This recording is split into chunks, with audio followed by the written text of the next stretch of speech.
क्योंकि लाइट नहीं थी और उसे बहुत गर्मी लग रही थी। गर्मी के मारे उसकी नींद खुल गई। जैसे ही वह पलंग पर उठकर बैठा, उसने भगवान को कोसते हुए कहा, हे भगवान जी, कभी तो मेरी नींद पूरी हो जाने दिया करो। क्या आपका हमेशा का मुझे परेशान करने का काम लगा रहता है? देखो, आज लाइट नहीं है, मैं फिर से ढंग से नहीं सो पाया। कब तक आप मेरा ऐसे ही टेस्ट लेते रहोगे? कब अच्छा करोगे आप मेरे साथ? उस लड़के का नाम विवेक था। वह बहुत हैंडसम 20 साल का लड़का था जो कॉलेज की पढ़ाई कर रहा था। वह एक इलेक्ट्रिकल इंजीनियर की पढ़ाई कर रहा था। वह पढ़ने में एवरेज था, हाँ, लेकिन वह दिखने में बहुत अच्छा था। पर वह एक गरीब लड़का था। विवेक एक पार्ट टाइम नौकरी करके अपना खर्च चलाता था। वह एक रेस्टोरेंट में वेटर की नौकरी करता था। शाम के टाइम में और दिन में पढ़ाई करता था। कॉलेज जाता था, पर वह हमेशा भगवान से बहुत दुखी रहता था। वह अपनी हर परेशानी का ब्लेम भगवान पर डालता था। अगर वह चल रहा है और उसे ठोकर लग गई तो वह भगवान की गलती है। अगर उसके हाथ कुछ सामान गिर गया तो वह भगवान की गलती है। अगर उसे कुछ याद नहीं हुआ और वह टेस्ट अच्छा नहीं दे पाया तो वह भी भगवान की गलती है। वह हर चीज के लिए भगवान को दोष देता था। ऐसे ही अब जब उठ गया था तो उसने नहाया और तैयार हुआ, नाश्ता किया और अपने कॉलेज के लिए निकल गए। वह एक छोटे से रूम में रहा करता था जो उसने किराए पर लिया था। उसके मम्मी पापा गांव में रहते थे और विवेक दिल्ली में रहता था और एक कमरा किराए पर लेकर रहता था और दिल्ली यूनिवर्सिटी में पढ़ाई कर रहा था। अभी विवेक तैयार होकर घर से निकल चुका था। उसकी यूनिवर्सिटी आधे किलोमीटर दूर थी, पर पैसे बचाने के लिए वह हमेशा पैदल चलकर जाया करता था। इसलिए वह क्लास के आधे घंटे पहले ही घर से निकल जाता था। लेकिन आज लाइट न होने की वजह से वह बहुत जल्दी उठ गया था, इसलिए 1 घंटे पहले ही तैयार हो गया था। तो उसने सोचा, क्यों ना थोड़ा मार्केट घूम लिया जाए। विवेक जो नौकरी करता था उसमें उसे पैसे कम पड़ते थे, तो वह सोच रहा था मार्केट में कोई दूसरी नौकरी ढूंढ ले ताकि उसे और पैसा मिले। बैटर की नौकरी विवेक इसलिए करता था क्योंकि उसमें टिप अच्छी मिल जाती थी और सैलरी भी ठीक ही थी, जिससे उसका घर चल जाता था। पर उसे पढ़ाई के लिए और पैसों की जरूरत थी, इसलिए विवेक सोच रहा था कि शायद और अच्छी नौकरी मिल जाए तो अच्छा हो। ऐसे ही सोचते हुए वह मार्केट की तरफ निकल गया। अब जब विवेक जा रहा था तो रास्ते में एक पत्थर पड़ा हुआ था। विवेक ऊपर दुकानों की तरफ देखते हुए जा रहा था। उसने पत्थर पर ध्यान ही नहीं दिया और उसका पैर उस पत्थर से टकरा गया और उसके पैर में चोट लग गई। वह कराहते हुए अपने पैर को पकड़कर लंगड़ी चलते हुए जाकर साइड में फुटपाथ पर बैठते हुए भगवान को फिर से बोलने लगा, क्या भगवान जी, आप कभी नहीं सुधर सकते ना? यह रास्ते में पत्थर रखने की क्या जरूरत थी? लग गई ना मुझे। ऊपर भगवान उसकी सब बातें सुना करते थे। भगवान अपना सिर पकड़ते हुए बोले, देखो देखो इस लड़के को पार्वती। वह भगवान भोलेनाथ थे, क्योंकि विवेक हमेशा भोलेनाथ भगवान की पूजा किया करता था। भोलेनाथ भगवान पार्वती जी से बोले, देखो पार्वती, इसे फिर मेरी गलती लग रही है। खुद तो देखकर चलता नहीं है और मुझे दोष दे रहा है कि मैंने बीच में पत्थर पटक दिया। क्या करूं मैं इस लड़के का? यह लड़का हर बात के लिए मुझे ही कसूरवार ठहराता है। चले गिरे, लाइट चली जाए, कुछ भी हो जाए, हर काम के लिए मैं ही जिम्मेदार हूं। यह जितनी मेरी पूजा करते टाइम मेरा नाम लेता है, उससे ज्यादा मुझे दोष देने में मेरा नाम ज्यादा लेता है। यह कैसा भक्त है मेरा? पार्वती जी हंसकर कहने लगी, आपका भक्त है, आप ही जानो आप उससे कैसे निपटेंगे। भोलेनाथ भगवान कहने लगे, कुछ तो उपाय सोचना पड़ेगा।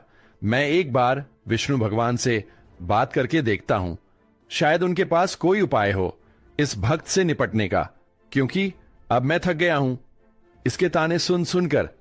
इतने ताने तो मुझे तुम भी नहीं मारती।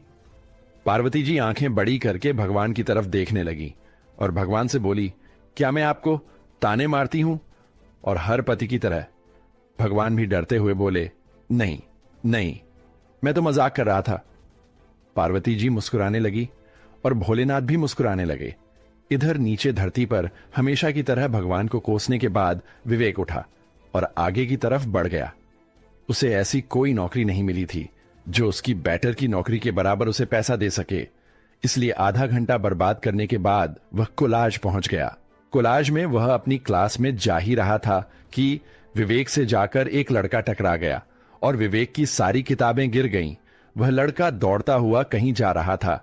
विवेक ने उसे आवाज लगाते हुए कहा, रुको, कहां जा रहे हो?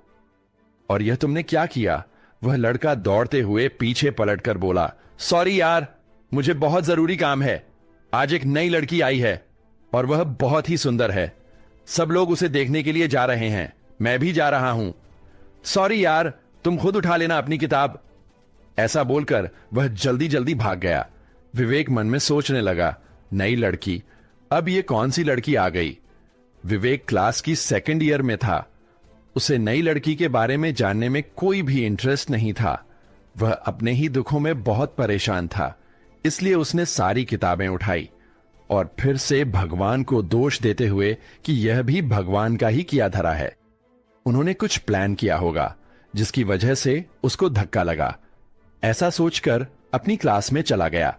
क्लास में विवेक चौथे नंबर की डेस्क पर अकेला बैठता था, क्योंकि वह पुराने पुराने कपड़े पहनता था और वह बहुत हाई फाई कोलाज था। उसमें अलग अलग टाइप के लोग आते थे और शायद क्लास में सबसे गरीब विवेक ही था। इसलिए उसके पास कोई बैठना पसंद नहीं करता था। ऊपर से वह पढ़ने में भी इतना अच्छा नहीं था कि कोई उसके पास बैठे। इसलिए वह अकेला ही बैठा करता था। तो क्या करेंगे अब भोलेनाथ? क्या वह विष्णु भगवान से बात करके विवेक की कुछ मदद करेंगे? विवेक के तानों से बचने के लिए क्या भगवान कुछ वरदान देंगे उसे? आखिर क्या होने वाला है विवेक के साथ, जानने के लिए आपको सुनना होगा इस रोमांचक और मजेदार कहानी को, जिसका नाम है तथास्तु। विवेक अपनी क्लास की 4th बेंच पर बैठा था, अकेला, क्योंकि वह गरीब था, पुराने कपड़े पहनता था। इसलिए उसके पास कोई भी बैठना पसंद नहीं करता था। जो उनकी यूनिवर्सिटी थी वह बहुत बड़ी थी। उसमें हर प्रकार के लोग आते थे और अमीर बच्चों को ऐसे लोगों के साथ बैठना पसंद नहीं था। ऊपर से विवेक पढ़ने में भी अच्छा नहीं था, एवरेज था। इसलिए कोई पढ़ाई के चक्कर में भी उसके पास नहीं बैठता था। विवेक जाकर अपनी क्लास में अपनी बेंच पर बैठ चुका था और नीचे देखकर अपनी बुक में से कुछ नोट्स बना रहा था। इतने में उसका ध्यान गया कि एक लड़की ने उसे बहुत प्यारी आवाज में कहा, क्या मैं यहां पर बैठ सकती हूं? विवेक ने नजरें उठाए बगैर कहा, श्योर। उसे कोई फर्क नहीं पड़ता था यह सवाल किसने पूछा और कौन उसके पास बैठना चाहता है। सारी क्लास विवेक को घूर घूर कर देख रही थी और वह अपने नोट्स बनाने में बिजी था। वह लड़की भी सोच रही थी जिसके पीछे पूरा यूनिवर्सिटी आ रहा था। उसे ये लड़का आंख उठाकर भी नहीं देख रहा था। ऐसा क्या लिख रहा था ये लड़का? इसीलिए उस लड़की ने उसकी बुक में झांकते हुए कहा, तुम क्या कर रहे हो? विवेक ने तब उसकी बात पर ध्यान देते हुए उसकी तरफ देखा और विवेक उसकी तरफ देखते ही रह गया। वह लड़की बहुत खूबसूरत थी, बिल्कुल गुलाब की पंखुड़ी की तरह। उसके हिरण की तरह आंखें थीं जिन पर बहुत गहरा काजल लगा हुआ था। उसकी त्वचा इतनी कोमल थी कि अगर गलती से उस पर फूल भी मार दो तो उसे चोट लग जाएगी। विवेक उसे आंखें फाड़ के देख रहा था। इतनी सुंदर लड़की उसने आज तक नहीं देखी थी। इतने में उसे लड़की ने उससे कहा, तुम क्या पढ़ रहे हो? विवेक ने झेंपते हुए कहा, हां, मैं मशीन रिपेयरिंग की बुक पढ़ रहा हूं।